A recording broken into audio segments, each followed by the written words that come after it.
Motherhood. 1 minute, you're mom of the year. I love you, Mommy. Then the next, not so much. From bath time to bullying, from potty training to puberty, parenting is full of challenges. But one thing is for certain, you are not alone. Welcome to Modern Mom Probs. I'm your host, author, mother, parenting expert, Tara Clark. Join me while we tackle today's modern mom problems.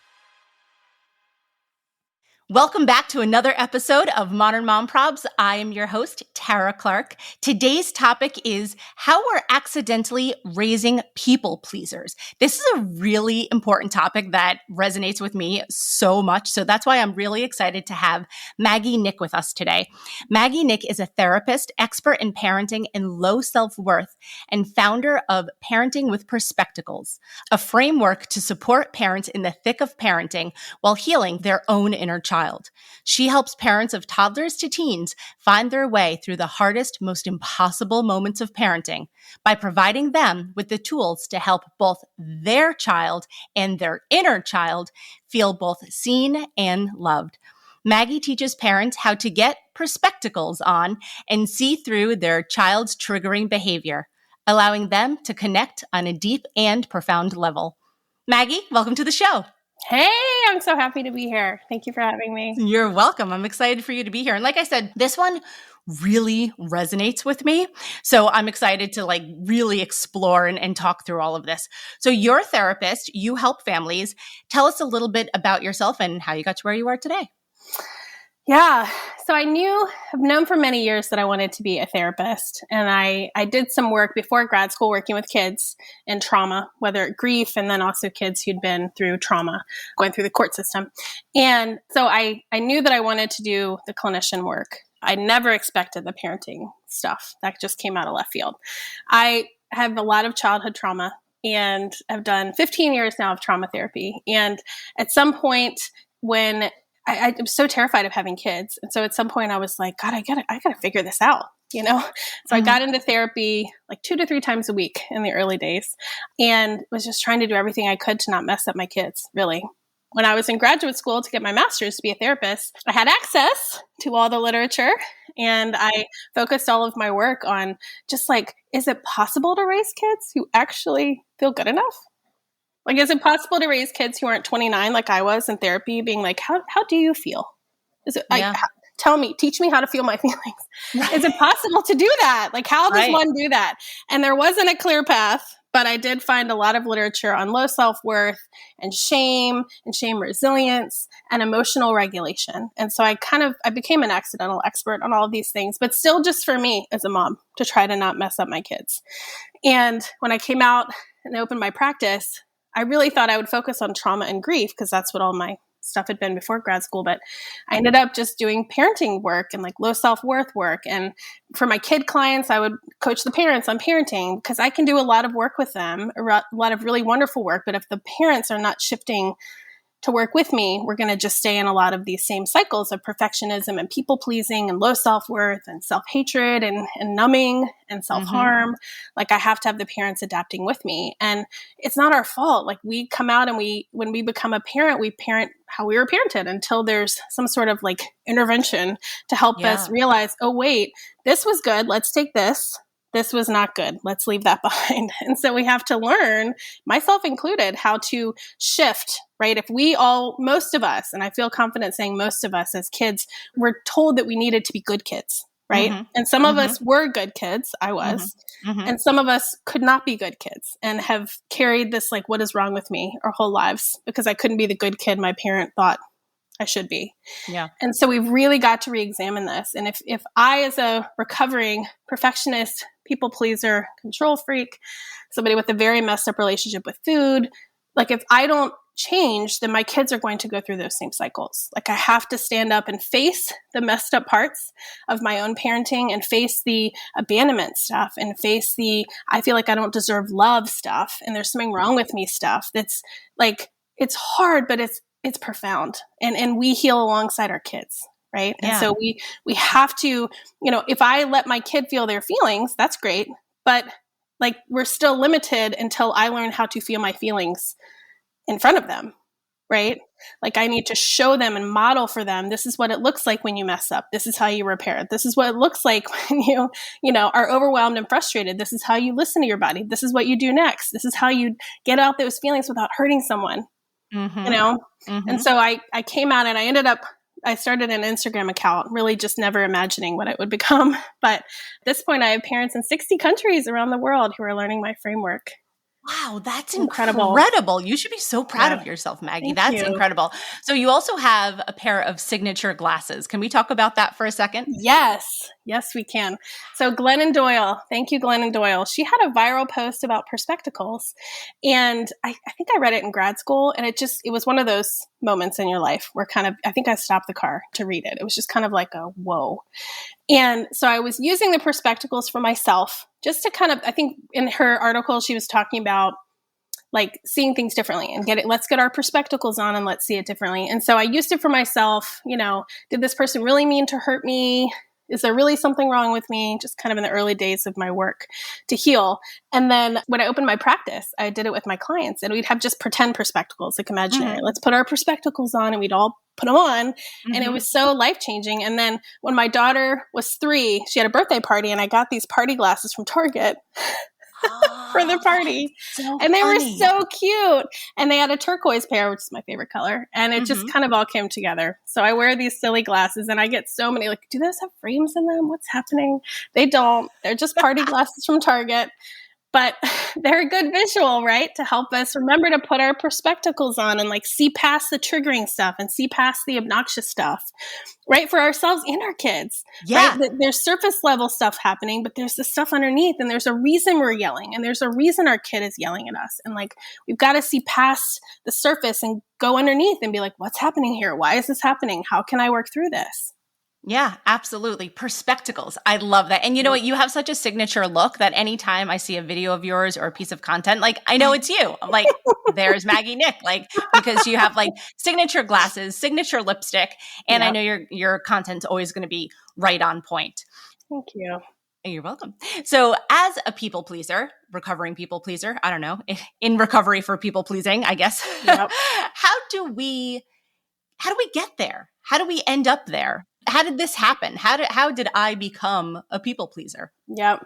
I want to start by saying, I do think some people naturally tend towards kind of perfectionism, people pleasing. Certainly there's a biological component here, a temperament, but when it's debilitating, when it's, making life really hard and contributing to other things that are making life hard, that's really what I'm talking about. It's more when it's a problem and it's a problem and yet you can't stop.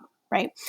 So one thing that really surprised me when I came out of grad school was the number of people that would be like, I had a great childhood. My parents aren't monsters. They didn't abuse me.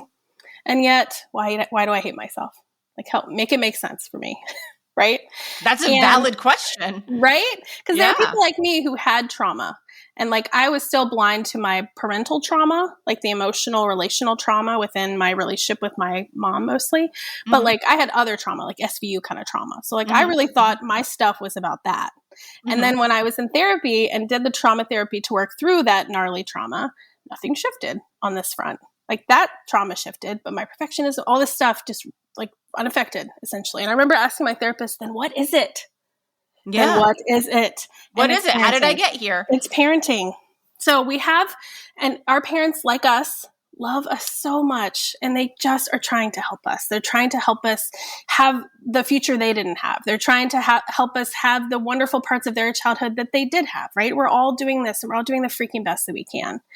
And it's not coming from this place of monster parents trying to harm their kids on purpose, right? But there's this thing that has infiltrated parenting across many generations, and that thing is shame. And shame is corrosive, and shame annihilates our kids' self-worth, right? And so there's this goal that we inherited from our parents, and I'm assuming they inherited, I'm not really studied beyond our parents' generation, but that the good parents have good kids who are in control, right? When we're in the grocery store and that kid's melting down, the parent's supposed to somehow magically look at that kid and will them into being this little good kid who just buttons it up. stops doing what they're doing, stops being obnoxious, stops causing trouble, right? And that's not how it works at all. But we have this goal, right? That we should raise good kids. And that if I'm a good parent, I have good kids. Mm-hmm. And it's just passed down, right? Be good today, be good. And the be good thing is just nonsense. Right. It's a terrible goal because we're trying to fit a square peg in a round hole. Kids act out stress. When kids are acting out, it's because they're under stress. And their body brilliantly, by the way, acts it out. Right? It's like and parents will be like, well, what does my kid have to be stressed about? Everything. Like imagine the hardest first day you've ever had, whether it was school or a job or something. Imagine how freaking overwhelming that was. Imagine how everything was new and you didn't have a framework and things felt super overwhelming. And you can look back and be like, that was kind of silly that I got so overwhelmed. But like in the moment, it rocked your world. Like welcome to how it feels to be a kid every day. Yeah. Everything's new. They have not been on the planet that long. That's what I always like to say. Like they have not been here that long. So everything is new to them. Everything is new, and new equals overwhelming generally, right? For our nervous systems and for us emotionally. Brene Brown, Queen Bee, talks about FFTs, effing first times. And like, that's a child right there. So everything's new and their brain's in flux. Like they're developing. And as their brain develops, the other body systems have to like adapt and react. And it's like then hormones show up. It's just, there's so much to be stressed out about. And so, when kids have stress, they need to release the stress. That's a core need that nobody talks about that kids have. They do need to feel safe and soothed and secure and loved without conditions and seen, but they also need to release stress. And so the way it should work, if we can just learn how to get out of the way, is that my kid is going through life, something stressful pops up. When their stress level gets to 10, that's where their body forces a release. Their cup is full, right? Cup cannot hold any more stress. So when they get to about 7, Perspectacles on, that's where the resistance starts. And they start resisting us. The resistance is how kids release, right? They do something they're not supposed to do, and their body is like trying to have the release. And so just a quick example, when I was pregnant with my son, Allie was 2. And it was exhausting, right? And I remember this one day I was so nauseous and I just couldn't get off the couch. It was one of those just get through the day days. And she kept doing little things and I just did not feel well enough to get up and stop her. But what I needed to do was get up and take the thing out of her hand and like let her explode. But I just didn't have it in me. And so it was like this thing, and then she did this, and then she did this. And the next thing I knew, she's standing on our dining room table, kind of like, are you going to stop me?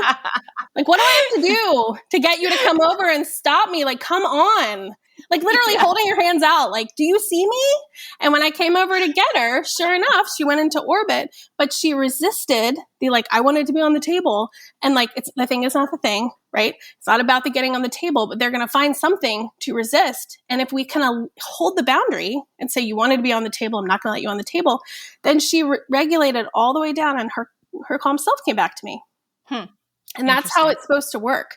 Unfortunately, we have all this internalized shame and worthlessness because if we had acted like that, we would have been disrespectful and bad, right? Yeah. For resisting our parents and causing trouble. And we have all this stuff and all these rules, this blueprint about how we're supposed to be. And we accidentally project that on our kids until we kind of learn to see that. So kids, we have this mechanism where kids resist to release, to regulate. But if we shut down the resistance, then we also shut down the release. And that's where kids have these big feelings and they just have to push them down and pretend they're not there. That's why we're bottlers who then explode sometimes. Yeah. I love the Perspectacles on that. Right? Yes. Well, I've never heard that before. The shame comes around, right? Because they didn't just say, don't do that. They used shame to reinforce the boundary. So they would say, get off the table. What's the matter with you? You should know better. I'm disappointed in you because I have this expectation that you should know it better than to get on the table, but yet you're on the table. So make it make sense, right? Yeah. And so we internalize, we start pairing when I'm too much, when I'm out of control, when I can't pull myself together, when I can't, do the thing I'm supposed to be able to do. There's something wrong with me. I should know better, right? Yeah. And they also often withdraw and withhold love from us. Right? We were given the silent treatment. We were iced out. And so then there's this other layer about I don't deserve love when I act like that. And so I need kids will do whatever they have to do to be in the good favor of their parents. And so if a parent is making a kid feel like they should be able to control themselves, the kid's like, okay, apparently I should be able to control myself. So when that kid can't control themselves, they go through the shame spell because they're like, I do know it's not okay to hit my sister, and yet I keep doing it. Like, what is wrong with me? Why can't I stop myself? Yeah. And so we learn to like try to please our parents, and and there's other things that our parents say, like, your dad's going to be so mad when he comes home. So like making people mad is the worst thing. And we were made, I think, to feel like when my parent was yelling at me, it was like, look at what you've done. Like, how dare you trigger me? Now I'm yelling and it's your fault. Mm-hmm. No, it's not. No, it's not. It's the parents' job to manage their freaking stress and not yell. Like, yes, my kid can set me off, but ultimately my responsibility. And so I just think we were made to feel responsible for others. We were made to feel like it was our job to not disappoint and let other people down. We were made to feel like the worst thing in the world was somebody be mad at us. We're made to feel like we didn't deserve love. And so we're taught how to comply with the rules, and it feels too scary to try anything else because the shame that hits us and the worthlessness that's internalized when it gets activated is just devastating. That make sense? Yeah, it absolutely makes sense. Thank you for saying that. Do you think that contributes to the low self-worth? Oh, yeah. Yeah. Oh, yeah. Directly related. Oh, yeah. I mean, I think how can a child feel good enough when they're constantly told you're nothing when you act like this? Told and made to feel. And again, by well-meaning parents. Like, I do this when I'm stressed. When my stress level is at a 7 out of 10, that's where I'm really vulnerable. Can't get my Perspectacles on, and I'm really vulnerable to do the silent treatment. I have parts of me that are like, withdraw that love, make them feel bad.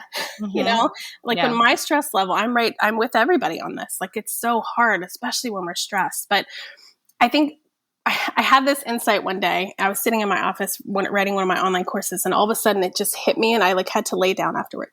Like, I think the way it went for most of us and the way it's going for our kids until we recognize this shame and eliminate it is that when our kids can cooperate and comply and listen and they do the thing without causing trouble, they get love. But when we use shame, when they can't do those things, they're not loved. So it's like, I get love here, but I don't deserve love here. Yeah. And how can a child feel loved all the way through? How can a child have self-worth when it's constantly given and then taken? Right? Because when we love them, it makes them feel like, oh, I'm valuable. I have value. I matter. And it's like constantly given and taken. And so how could any of us have self-worth? Right.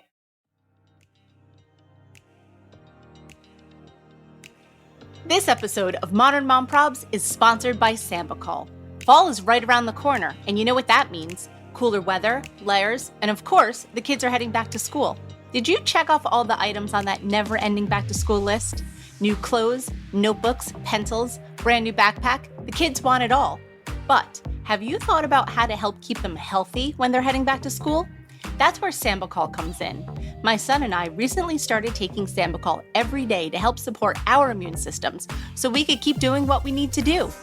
Sambucol is made from premium European black elderberries, which are natural sources of powerful antioxidants and key vitamins like A, C, and E. They help support a healthy immune system and help you power through your day.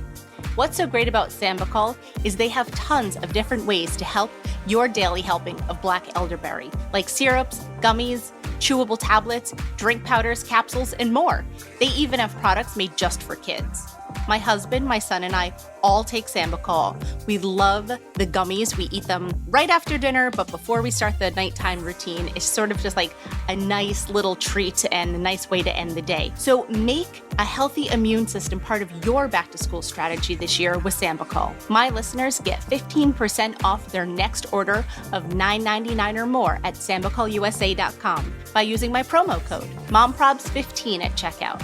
That's 15% off your order of $9.99 or more at sambucolusa.com. Use code MOMPROBS15 at checkout. Okay, here's a pro tip. Save this promo code and website address in your Notes app. I know you're busy. Too busy to remember a promo code or to sort through episodes to find it again. Save it and use it when you have a few minutes to shop. The code again is MOMPROBS15 and the website is sambucolusa.com. It's so unpredictable then, because you don't know where it's going to go one day from the other. So like, what can parents do when they catch themselves unintentionally falling into the way that they were parented? The biggest thing is to release the stress you're feeling. Like and that's funny because people have asked me this question before and they're like, what? But I can't be the parent I want to be when I'm dysregulated. When my stress level's at a 7 out of 10, I'm a monster, right? The rage comes out, the like weaponized shame comes out. Like it's all of us. And the way that the best predictor of my ability to be the parent I want to be is where my stress level is. When my stress level's at a 2 or 3 and my kid breaks the thing, drops the thing, spills the thing, hits me, hits their sister, I'm much more likely to be calm and have the capacity to respond calmly and get my Perspectacles on and love them through that. If the exact same thing happens when I'm an 8 out of 10, right? Yeah.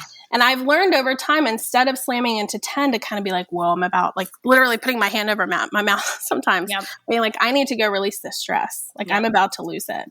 And it doesn't always happen. Like sometimes I yell, like I yelled yesterday at my kids. Like I mean, it's like, we're not shooting for perfection here, but when I do yell, I go back, I start the conversation. We don't sweep it under the rug. We talk about it. I own my behavior. I do a full actual apology. Right? We're all going to yell sometimes. Like the rage is going to take over sometimes, you know? Yeah. Allie Payne is a parenting expert I love. And she talks about how capacity drives capability, right? Ooh, so when my stress level is at when my stress level is at 7, I have 30% capacity left. So things that I'm technically capable of are going to be real hard when I'm at a 7 out of 10. The exact same situation when I am at a 2 and I have 80% capacity, I'm going to be much more likely to match my capability. And I think this is such an important point because so much of the exhausting parts of parenting, and it is such a mind off, like our kid can tie their shoes 4 out of 5 days a week, and then one day they just won't. Right? Yeah. And so it's like, what do you mean you can't? Right? Like, and it feels like they're being dramatic, and it feels like all these things that it wouldn't have gone well for us if we had acted like that. Right? Sure. And so then parts of us are like, God, I got to protect my kid because they're about to get yelled at. And the silent treatment by my parent, like parts of us kind of jump in to try to, and they hijack us and they try to protect our kids. But capacity does drive capability. And one of the most damaging things we can say is, I'm not mad, I'm disappointed. And I know that's super freaking controversial, but I stand by it. Like, we have these expectations of our kids' capabilities. And when they can't reach them, we're like, what is wrong with you? Capacity drives capability. Where their capacity is, where their stress level is going to determine whether or not they can do that thing. Yeah. Yeah. Right? That makes sense. It's interesting to think of it like more quantitatively than that. In that situation, instead of saying, I'm not mad, I'm really disappointed, what would you recommend is a better turn of phrase? Yes. Okay. So a lot of people think that gentler parenting, which I guess is where I fall, is raised as spoiled, entitled, all the things. Like it's like a free-for-all. Most parents are real surprised when I explain the level of owning the hell out of your boundaries that I'm talking about. Like they're sort of like, oh, I don't know if I can be that confident leader, right? I'm not talking about like no consequences. Kids need consequences, and kids need a confident leader who can own the hell out of their boundaries, but with love instead of shame, right? Yes. So my favorite phrase for setting the boundary that I use 99% of the time is, I'm not going to let you. Not we don't do this. Not the alarm says it's time. I am stepping in the room. I'm the leader. We're in a relationship with each other. I am not going to let you do that. And we need it to be as certain as possible. I have a good analogy for that if we have time to circle back. Yeah, go for it. As certain as possible. And so I'm not going to let you do that. And then if you do it again, or if you're not able to control yourself, then I'm going to help you. And that's going to look like taking it away, wrestling it out of your hands if I have to, picking you up and bringing you down. Or like, we're going to go into your room and have a conversation about what's going on. Like, I'm going to remove you from the situation and we're going to go have a little touch base, Yeah. So it can be this, like, it's okay that you lost control, but I'm not going to let you do that. Right? We've got to move out of the, like, you should know better capabilities, right? Into like, under certain circumstances, all of our impulse control is undermined. We say things we don't mean. We don't need to light our kids' self-worth on fire for that.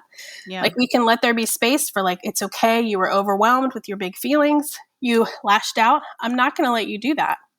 My son is 5 and he's in a big aggressive place right now, it's actually exactly on point with his brain and how it's supposed to work, but it's exhausting. And yesterday he was like he was throwing pillows at the dogs. He was just doing stuff. And so I was holding him because he was just out of control and couldn't. He was kicking, he was biting and spitting and just kind of in a place. Yep. And we were there at one point. Yes. Yes. I relate. And I said the mad feelings are okay. Like there's nothing wrong with being frustrated and overwhelmed, but I'm not going to let you hurt other people when you're in that place. We've got to find a new way to move through that where you don't hurt people with your mad, right? We've got to find a place to let that aggression out on a pillow. You can punch a pillow, you can try to break it. You can scream into it. But we've got to learn how to, I don't want you to push the feelings down, but I'm not going to let you do that thing. And part of this with kids under 6, they don't have impulse control yet full. Right. They do have moments of it when their capacity is really high and their stress levels low. But the parts of the brain that come together to organize impulse control are not fully developed and working together until 6 to 7. So a kid below 6, we're kind of just waiting the clock out, trusting that, like, it's not a matter of teaching. You can't teach a 4-year-old how to have impulse control. Like, it's their brain. It has to develop into that, so some of this is kind of waiting the clock out. So when I say, I need you to, I'm going to let you have it's okay to have those big feelings, but I'm not going to let you do this thing. Part of it is like, but probably for the next 18 months, we're going to be dealing with this. Yeah. Absolutely. Maybe even longer. Right? It's funny. My son had some very big feelings when he was a toddler. And my husband, we had a running joke where he would look at my son and jokingly say, just be 6. Just be 6 already. Are you 6? Just be 6. Right. And now my son is 9.5. And so when I even think back, I'm like, oh my gosh, that was 3 years ago, and here we were wishing him to be 6 when he was I don't know, 3 or 4 maybe. Right. But yeah, 6, it really was a turning point. We said that as a joke, but that was a real turning point because you're right. The regulation starts to get better and the impulse control definitely starts to come. But there was a real struggle with those big feelings, like I said, between maybe, 18 months until 4. Yes. When we just lived through 4, it's 4 is a hard age. I just feel like we just got to kind of, so many parents think, I talked to my kid once about hitting. Why are they still hitting? Because they're a freaking kid who doesn't have impulse control yet. How many times has my kid hit? He's 5 now. I don't know. 600? I was gonna say, you can't even count at that point, right? But it's the not a limit matter does not of exist. teaching him not to hit. He's going to hit because he's a kid and kids hit. Yeah. You know what I mean? It's about me continually setting the boundary, trusting that the more consistent I am and the more that I see through the aggression to the real him inside.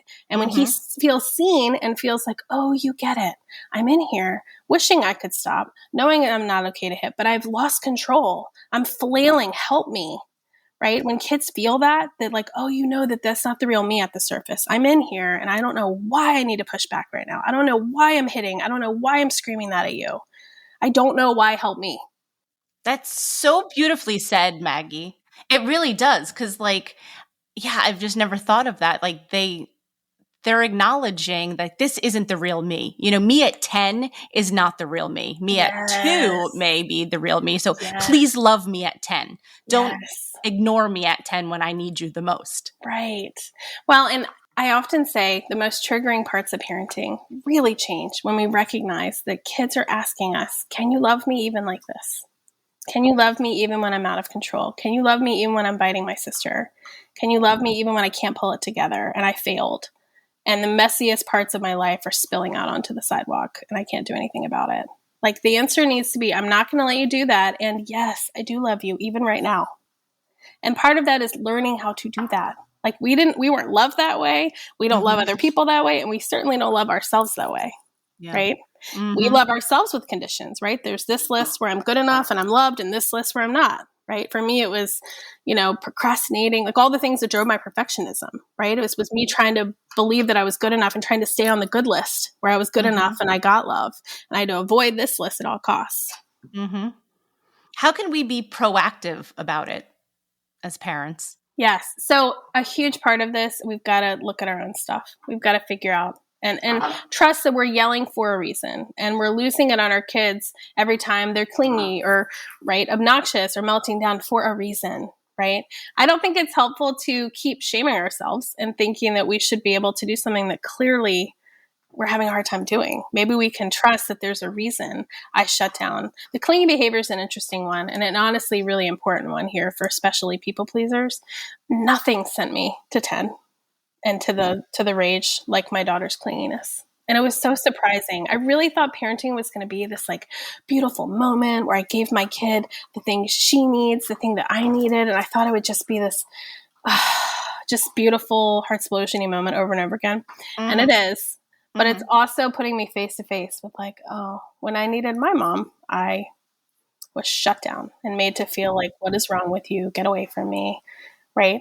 And so the clinging behavior was really interesting. I would almost like get triggered, go to 10 and then like black out. And by the time I came back, it was like I had shut her down, I'd shamed her, and I had withdrawn.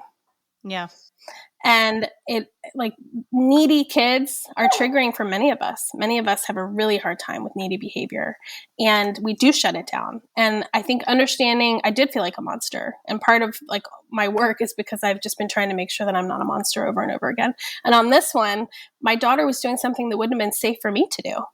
Would have been safe to be clingy and needy. And so parts of me are like, we got to shut this down, because those parts in me know what comes next, and it's not pleasant, and they don't want that for my daughter. So it's the shutting down is coming from this place of like wanting my kid to not feel the way I felt.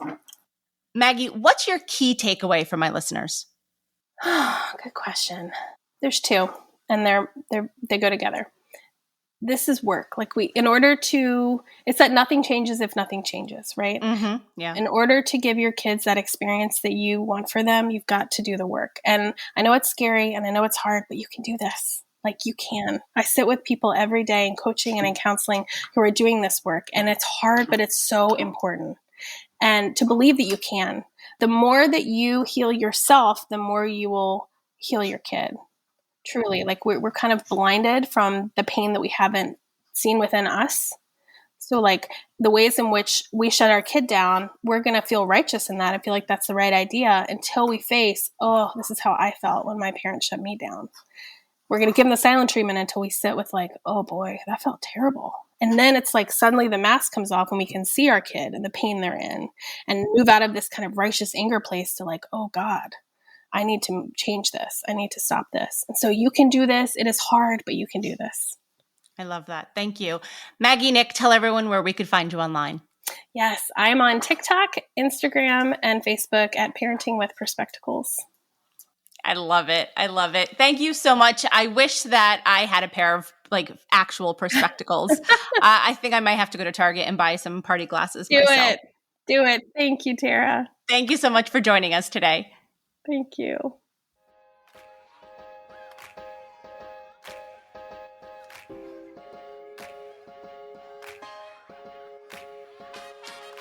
Thanks for listening to today's episode of Modern Mom Probs.